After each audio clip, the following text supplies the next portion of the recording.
Hello friends, स्वागत है आपका एक और नई वीडियो में। तो आज की इस वीडियो में हम बात करेंगे कि कौन से ऐसे 5 स्टॉक्स हैं जो ऑटो सेक्टर से बिलोंग करते हैं और जो हम लॉन्ग टर्म के लिए अपने पोर्टफोलियो में रख सकते हैं। और ये कुछ ऐसे स्टॉक्स भी हैं इनमें जिनकी जो अभी फाइनेंशियल कंडीशन है वो ठीक नहीं है, क्योंकि आपको भी पता है कि ऑटो सेक्टर में जो चिप शॉर्टेज है वो काफ़ी बढ़ चुकी है, जिसकी वजह से जैसे बड़ी बड़ी कंपनीज हैं उनके जो प्रोडक्शन है उनमें थोड़ी कमी आई है, जिसकी वजह से उनकी जो सेल है वो ग्रोथ नहीं है। लेकिन इनके पास जो ऑर्डर्स है वो काफ़ी मात्रा में पड़े हुए हैं और इनको डिलीवर करने में थोड़ा टाइम लग रहा है, जिसकी वजह से इनकी जो फाइनेंशियल कंडीशन है, क्योंकि जब भी कोई चीज़ इनको प्रोड्यूस करनी होती है उनके लिए डेप्थ लेना पड़ता है, तो जिसकी वजह से इनकी जो कैपिटल है वो थोड़ी रिड्यूस हो जाती है और जो लोन है वो थोड़े बढ़ जाते हैं। तो आप अगर ये स्टॉक्स में बाय करना चाहते हैं तो आप अच्छे से इनको बाय कर सकते हैं, अपने पोर्टफोलियो में रख सकते हैं, लेकिन आप अपने फाइनेंशियल एडवाइजर से आप जरूर एडवाइस लीजिए और एक बार आप इन स्टॉक्स को बाय करने के लिए एक बार जरूर इनके ऊपर जो रिसर्च है वो जरूर कर लीजिए। तो चलिए देखते हैं कि ऑटो सेक्टर ही क्यों, इसमें इसकी क्या बेनिफिट्स हैं इस सेक्टर में हमें लॉन्ग टर्म इन्वेस्ट करने के लिए और आगे जाके इससे क्या बेनिफिट मिलेंगे हमें। तो चलिए देख लेते हैं। तो हमें क्यों ऑटो सेक्टर में इन्वेस्ट करना चाहिए। जो इंडिया है वो fourth largest producer of automobiles in the world है, यानी कि इंडिया पूरे वर्ल्ड में फोर्थ नंबर पर है जिसमें सबसे ज़्यादा ऑटोमोबाइल्स जो यानी कि कार्स, ट्रक्स, मोटर बाइक्स बनाई जाती हैं। इसके अलावा हमारी एवरेज जो एनुअल प्रोडक्शन है वो 4 मिलियन मोटर व्हीकल्स है। तो यहाँ से आप अंदाजा लगा सकते हैं कि हमारी जो ऑटो सेक्टर है वो कितना स्ट्रॉन्ग है। इसके अलावा इंडिया जो है सबसे बड़ा ट्रैक्टर मैन्युफैक्चरर है, सेकंड बस मैन्युफैक्चरर है, थर्ड हैवी ट्रक्स मैन्युफैक्चरर है। तो ये सभी चीज़ें हैं जो हमारे आने वाले टाइम में और ज़्यादा ग्रो करेंगी और अभी भी हम काफ़ी अच्छी पोजीशन पे हैं। इसके अलावा हमारी सिर्फ ऑटोमोबाइल की जो इंडस्ट्री है वो 7.1% इंडिया की जीडीपी को रिस्पॉन्स कर रही है, यानी कि हमारी जितनी भी जीडीपी है उसके अंदर जो कंट्रीब्यूशन है हमारे ऑटो सेक्टर का, ऑटोमोबाइल का, वो 7.1 है। इसके अलावा जो हमारे इंडियन पैसेंजर्स की कार वैल्यू है जो कि 2021 में 32.70 बिलियन यूएस डॉलर थी, वो 2027 तक यानी कि आने वाले 5 साल में ऑलमोस्ट डबल हो जाएगी। तो अगर ये चीज़ डबल होनी है और ये सब चीज़ें अगर हमारे फेवर में आ रही हैं तो ऑफकोर्स हमें ऑटो सेक्टर में अभी थोड़ा बहुत इन्वेस्ट कर लेना चाहिए ताकि आने वाले टाइम में हम इनसे कुछ अच्छी रिटर्न ले सकें। इसके अलावा अगर आपको याद हो कि अभी हमारा जो बूम है वो ईवी सेक्टर के ऊपर है। ईवी यानी कि इलेक्ट्रिकल व्हीकल सेक्टर जो हमारी मार्केट है वो ऑलमोस्ट अभी एक्सपेक्टेशन यही है कि 10 million unit annual sales by 2030 तक होने वाले, क्योंकि अभी जो हमारे यहाँ पे ईवी बन रहे हैं इलेक्ट्रिकल व्हीकल वो अभी इतने ज़्यादा फेमस नहीं है, क्योंकि अभी लोग ज़्यादातर पेट्रोल और डीजल यहाँ पे सीएनजी गाड़ियाँ चला रहे हैं। लेकिन 2030 तक 10 मिलियन यूनिट्स एनुअल सेल का जो टारगेट है वो भी है। तो ये जो कंपनीज हैं, जितनी भी कंपनी ऑटोमोबाइल कंपनी है, ये सभी ईवी सेक्टर में भी आ चुकी हैं। तो आने वाले फ्यूचर में इनका भी एक काफ़ी अच्छा बेनिफिट हो सकता है। चलिए देख लेते हैं अगले कौन कौन से स्टॉक हैं जिनमें हम इन्वेस्ट कर सकते हैं। सबसे पहले अलोक अशोक लेलैंड स्टॉक है। ये है एक हिंदुजा ग्रुप की एक कंपनी है जिसमें अपने डोमेस्टिक लेवल पे इनके जो हैवी डोमेस्टिक लेवल पे इनकी प्रेजेंस है। इसके अलावा ये हैवी कमर्शियल व्हीकल्स बनाती हैं। अगर आपने देखो जो बड़े बड़े ट्रक्स होते हैं, कैंटर्स होते हैं या बसेज होती हैं, वो अशोक लेलैंड की तरफ से बनाई जाती हैं। इसके अलावा ये कंपनी है जो second largest manufacturer of commercial vehicle है इंडिया में, मीडियम और हैवी। वही मैंने जो आपको बताया ट्रक्स हो गए। इसके अलावा हमारे पास कैंटर्स होते हैं, छोटे कैंटर्स, वो उन सभी सेगमेंट्स में इसका काम है। और इसके अलावा 8th largest manufacturer of buses है इन द वर्ल्ड और 15 लार्जेस्ट है ट्रक का ग्लोबली। तो आप देखिए इसके पास हर तरीके के, क्योंकि देखिए बसेस चलती रहेंगी, ट्रक्स चलते रहेंगे, कैंटर चलते रहेंगे, तो ये चीज़ें चलती रहेंगी और इसके साथ ही अशोक लेलैंड का नाम हमेशा से चलता आ रहा है। इसके अलावा ये इनके अपने कुछ इंस्टीट्यूट्स हैं जिसमें ऑल ओवर इन्होंने 8 लाख जो ड्राइवर्स हैं उनको अभी तक ट्रेनिंग दे दी है। तो ये भी एक अच्छा रेवेन्यू इनकम सोर्सेज है, यहाँ से भी इनको एक अच्छी इनकम हो जाती है। इसके अलावा ये फुली इंटीग्रेटेड मैन्युफैक्चरिंग कंपनी है। ये किसी इनका सबसे बढ़िया काम यह है ये किसी ऊपर डिपेंड नहीं रहते, इनकी खुद की अपनी प्रॉपर यूनिट्स हैं जिसमें खुद ही असेंबल करके, खुद ही चीज़ों को जनरेट करके, खुद ही अपना जो चीज़ें हैं उनको बनाते हैं। इसके अलावा फाइनेंशियल कंडीशन पे बात करें तो इसकी मार्केट कैप 42,383 करोड़ है, जो कि लार्ज कैप कंपनी है। डेट टू इक्विटी है अभी, क्योंकि ऑटो सेक्टर में हमेशा डेट टू इक्विटी आपको हमेशा दिखेगी। इसके अलावा रिटर्न ऑन इक्विटी अभी इसकी थोड़ी कम है, क्योंकि इसका जो ज़्यादातर काम है वो इसका कमर्शियल व्हीकल्स पे है। तो कमर्शियल व्हीकल्स पे कई बार जो सरकारी ड्यूटीज़ लग जाती हैं, कुछ लगते हैं, जिसकी वजह से थोड़ी इशू आ जाती हैं। इसके अलावा प्रमोटर की होल्डिंग अच्छी है, 50% के अराउंड है। डिविडेंड भी ठीक ठाक है। और प्लेस्ड जो परसेंटेज है वो 19% है। देखिए, जब भी आप ऑटो सेक्टर में जाएंगे ना, तो आपको प्लेस्ड भी मिलेंगे, आपको डेब्ट टू इक्विटी भी कम मिलेगी, आपको डिविडेंड भी कम मिलेगा, और आपको हो सकता है जो रिटर्न ऑन इक्विटी वो कम मिलेगी। डेब्ट टू इक्विटी वो ज़्यादा मिलती है, क्योंकि ये एक ऐसे सेक्टर है जहाँ पर हमेशा मंदी भी रहती है, और यहाँ पर जो कर्ज है वो भी बहुत ज़्यादा रहता है, क्योंकि इनको सबसे पहले यूनिट्स को प्रोड्यूस करना होता है। वो प्रोड्यूस करते हैं, देन उसके जब वो बिकनी शुरू हो जाती हैं, तो इसकी वजह से जो इनके ऊपर फाइनेंशियल बर्डन है वो आ जाता है। और आजकल तो वैसे भी चिप की शॉर्टेज है, तो जिसकी वजह से ऑलमोस्ट सभी कंपनी के ऊपर डेब्ट टू इक्विटी काफ़ी ज़्यादा हो चुकी है। बात करें प्रॉफिट की, तो इसके अलावा इसका जो प्रॉफिट था 319 करोड़ रुपया लास्ट ईयर का था, और शेयर प्राइस अभी इसका 144 है। तो इसको आप अपने पोर्टफोलियो में धीरे धीरे करके ऐड कर सकते हैं। जरूरी नहीं कि आपको सारा पैसा इसी में लगा देना, धीरे से आप इसको कुछ कुछ पैसे करके ऐड कर सकते हैं लॉन्ग टर्म इन्वेस्टमेंट के लिए। और इसके जो प्रो एंड कॉन्स देख ले, प्रो इसका क्या है कि कंपनी एक अच्छा क्वार्टर देने के लिए रेडी है, लेकिन जो इसका स्टॉक है वो 5.86 टाइम इसकी बुक वैल्यू से ज़्यादा है। इसके अलावा लो इंटरेस्ट कवरेज रेशो चल रही है इसकी। इसने पिछले 5 सालों से जो सेल ग्रोथ है वो भी थोड़ी कम हुई है, तो ये अभी कुछ कॉन्स हैं इसके। और इसके अलावा जो लो रिटर्न ऑन इक्विटी है 1.62 ओवर 3 ईयर्स है।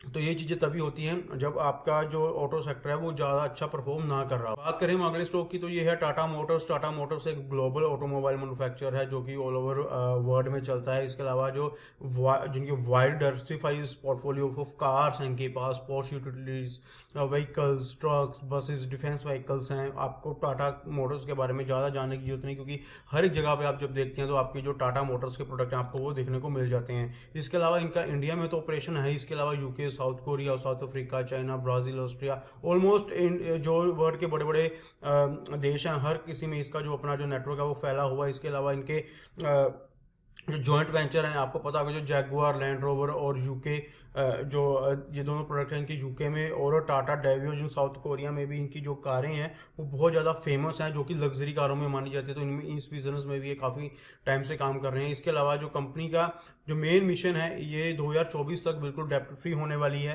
क्योंकि और इसके अलावा इन्होंने डेप्ट कैसे रिड्यूस करना है अपना, कि एक तो इनके पास जो प्रोडक्ट्स हैं वो काफ़ी हद तक बिक रहे हैं, लेकिन सिर्फ चिप शॉर्टेज की वजह से इनका अभी जो काम है थोड़ा होल्ड में है। और सेकंड है कि इनके काफ़ी सारी ना कुछ नॉन कोर एसेट्स हैं जिनके यूज़ नहीं है, अगर ये उनको भी बेच देते हैं तो उनसे भी इनको काफ़ी सारी इनकम होगी, जो कि अपना डेप्ट रिड्यूस करने में यूज़ करेंगे। बात कर लें फाइनेंशियल कंडीशन की, तो 1,51,745 की सबसे बड़ी फाइनेंशियली कंपनी है ये, large cap company Tata Motors है।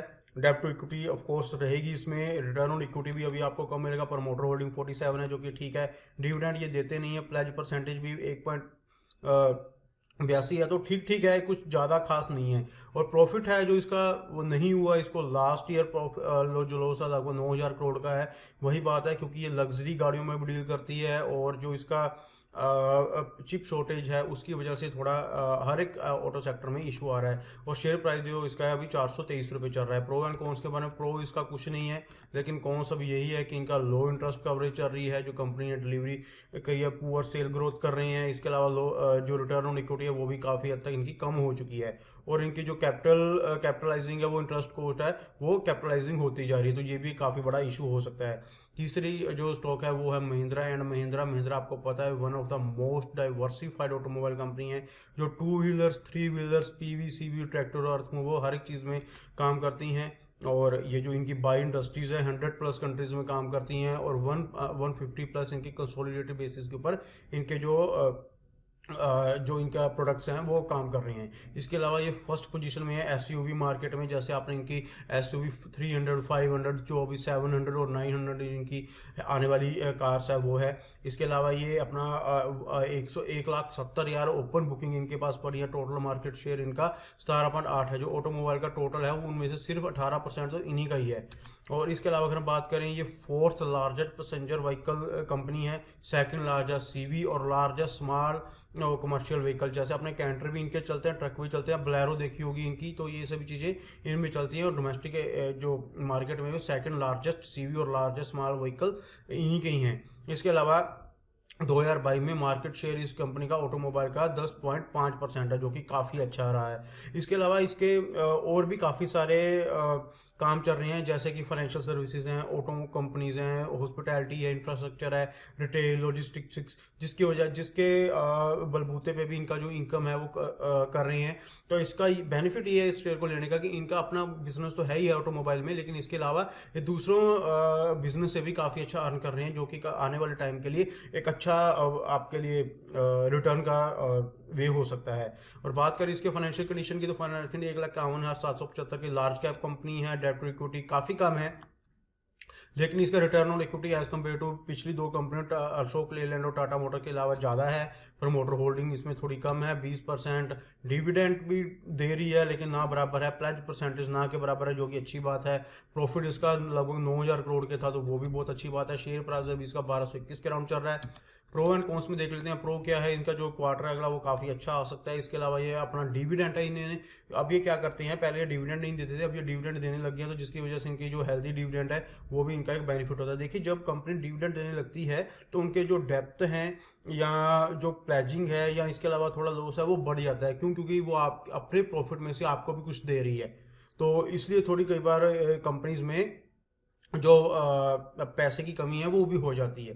तो इसके अलावा कौन क्या है, कौन सी ये है कि इसकी जो पुअर, ऑफ कोर्स काफ़ी पिछले 3-4 सालों से यही ऑटो सेक्टर में हो रहा है। इनकी जो सेल्स ग्रोथ है वो थोड़ी कम हो रही है, क्योंकि इनकी जो प्रोडक्शन की परसेंटेज है वो कम हो रही है चिप शॉर्टेज की वजह से। इसके अलावा प्रमोटर होल्डिंग भी लगभग 19% इसमें से प्रमोटर होल्डिंग भी कम हो गई है। तो ये एक थोड़ा जानने का विषय है कि ऐसा क्यों हो रहा है। और इसके अलावा इन्होंने जो रिटर्न ऑन इक्विटी है वो भी पिछले 3 सालों में थोड़ी कम हो गई है। बात करें बजाज ऑटो की, तो बजाज ऑटो आपको भी पता है कि ये सबसे बेहतरीन बाइक्स बनाने के लिए मानी जाती है। इनका 79 कंट्रीज में जो मैन्युफैक्चर यूनिट्स हैं और वहीं पे ये एक्सपोर्ट करते हैं। और इनका जैसे आपने देखा होगा, बाइक्स और ऑटोज़ जो बजाज के होते हैं मोस्टली, और काफ़ी हद तक इनकी बिक्री होती है। और इन्होंने क्या किया है, it has required 48% of KTM brand है एक, जो कि मतलब मैन्युफैक्चरर है sports and super sports bike का, टू व्हीलर्स का, जिसमें से इन्होंने जिसका 2007 में इनका 14% था, लेकिन अभी इनका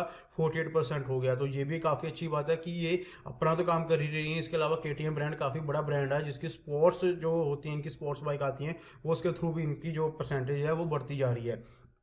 और ये वर्ल्ड की fourth largest manufacturer of motorcycle है, और ये सबसे लार्जेस्ट मैन्युफैक्चरर है ऑफ थ्री व्हीलर ग्लोबली। यानी कि जो इनके बाइक्स हैं वो तो हमेशा इनकी काफ़ी सबसे ज़्यादा बिकती हैं, और इसके अलावा जो मैन्युफैक्चरर है, ये थ्री व्हीलर के मैन्युफैक्चरर हैं। जैसे कि अगर आप ऑटो में देखते हो, आपको कितने ऑटोज दिखते हैं, वो मोस्टली बजाज के ही होते हैं। इसके अलावा ईवी स्पेस में काफ़ी अच्छा काम कर रही है, और ईवी रिलेटेड एक्टिविटीज़ में भी काम कर रही है। और इनके जो आने वाले प्रोजेक्ट्स हैं उसमें ये अपनी बाइक को और थ्री व्हीलर को ये ईवी के ऊपर लेकर आ रहे हैं, तो ये भी एक काफ़ी अच्छा कंसेप्ट हो सकता है। बात करें फाइनेंशियल कंडीशन की, 1,03,796 करोड़ की लार्ज कैप कंपनी है। अब इसके ऊपर डेप्ट बिल्कुल नहीं है, तो ये काफ़ी अच्छी बात है। देखिए, रिटर्न ऑन इक्विटी भी बहुत अच्छी है, 20% के अराउंड। प्रमोटर होल्डिंग भी बहुत अच्छी है, 55%।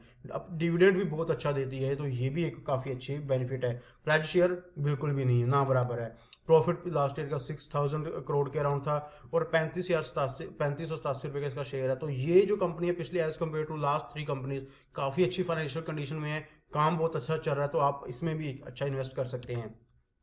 प्रो देख लेते हैं। इसके कंपनी ऑलमोस्ट डेप्ट फ्री हो चुकी है, अच्छा डिविडेंड देने लग गई है, अपना जो डिविडेंड है उसको काफ़ी अच्छा मेंटेन कर रही है। प्रमोटर की होल्डिंग भी अभी इसकी इंक्रीज हो गई है। कौन्स क्या है, कौन्स का सिर्फ यही है कि पुअर जो सेल्स ग्रोथ है वो है, ऑफ कोर्स वो सभी की हो रही है, ठीक है। और इसके अलावा जो इनकी जो इनकम है, अर्निंग इनकम है, इसमें 2,007 करोड़ रुपये इन्होंने वो इंक्लूड किया है। जैसे अगर इन्होंने कोई चीज़ बेची होगी तो उसको भी इन्होंने इनकम में शो किया, तो फिर भी ओवरऑल काफ़ी अच्छी कंपनी है। और अगली जो कंपनी है वो है टाटा मोटर कॉर्प, जिसको हम हीरो होंडा के नाम से जाने जाते हैं, जो कि इंडिया की सबसे पहली मोटर बाइक मैन्युफैक्चर कंपनी थी।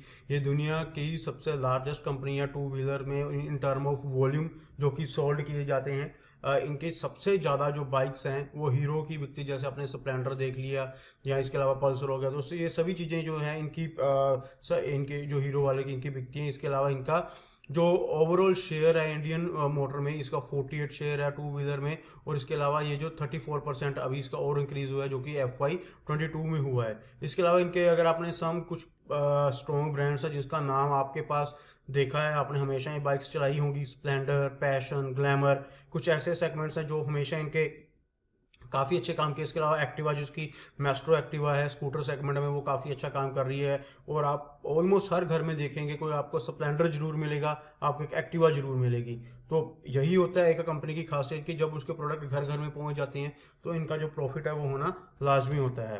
इसके अलावा फाइनेंशियल कंडीशन की बात करें तो लगभग 50,000 करोड़ की कंपनी है ये।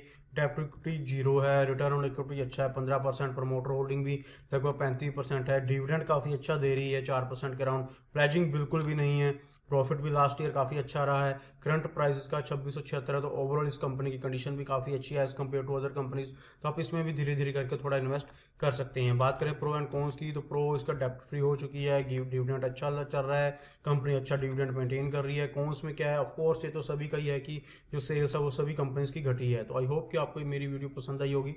अगर आपको वीडियो पसंद है तो मेरे चैनल को जरूर सब्सक्राइब कीजिए, वीडियोस को लाइक कमेंट शेयर कीजिए। आप अपना कुछ सुझाव भी दे सकते हैं कमेंट बॉक्स में, ताकि मैं अपने वीडियोस को और ज़्यादा अच्छे से एनालाइज करके आपके सामने लेकर आ सकूं। तो आई होप कि आपको वीडियो अच्छी लगी है, तो आप मेरे चैनल को जरूर सब्सक्राइब कर लीजिए, इससे मुझे थोड़ा मोटिवेशन मिलता रहेगा और मैं आने वाले टाइम के लिए आपके लिए और भी काफ़ी अच्छी वीडियोज़ लेकर आता रहूँगा।